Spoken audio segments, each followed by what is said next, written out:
an engine with a given power.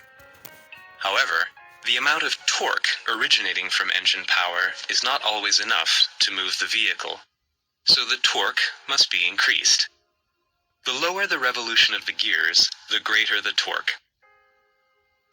In transmission systems, the engine torque is modified by reducing or increasing the number of revolutions per minute, or RPM. The RPM can be changed by selecting gears. The smaller the gear that drives a bigger one, the smaller the rotational speed of the bigger gear, and thus the greater the torque. To enable the engine to move the gears, a connection has to be established between them, which can be disengaged if needed. This is the job of the clutch. The optimal RPM is adjusted by setting the appropriate ratio of the gears. With the clutch pedal released, the engine drives the input shaft and thus the wheels. With the clutch pedal pressed down, the crankshaft revolves without driving the transmission and the wheels. This enables us to shift gears.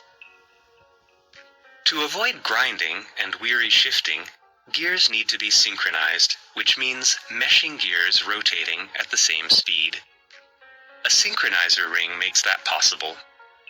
With a clinging surface and sloping edges, the ring equalizes the rotational speed of a pair of gears and engages them, making the gear change noiseless and smooth.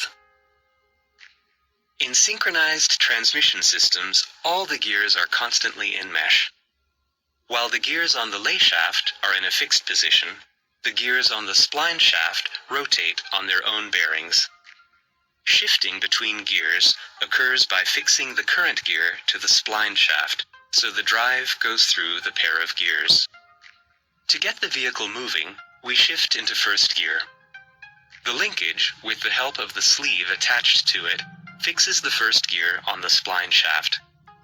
The drive through the input shaft goes from the smallest gear on the lay shaft to the largest gear on the spline shaft. Since more torque is necessary to start out, first gear has the biggest gear ratio, meaning the smallest gear is in mesh with the biggest one. When the vehicle has reached a certain speed, less torque is required to keep it moving. The ratio of the succeeding gears becomes smaller and smaller. The driving gears and the driven gears are nearing the same size.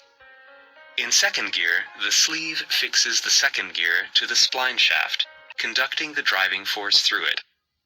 In third gear, the sleeve fixes the third gear to the shaft. The drive goes through the third gear on the lay shaft and the third gear on the spline shaft. The speed is increased while the torque is being lowered. In fourth gear, the speed increases further by lowering torque. In this case, drive goes directly through the input and output shafts. No gears are involved in the transmission. The RPM of the engine's crankshaft equals that of the output shaft, hence the name direct drive.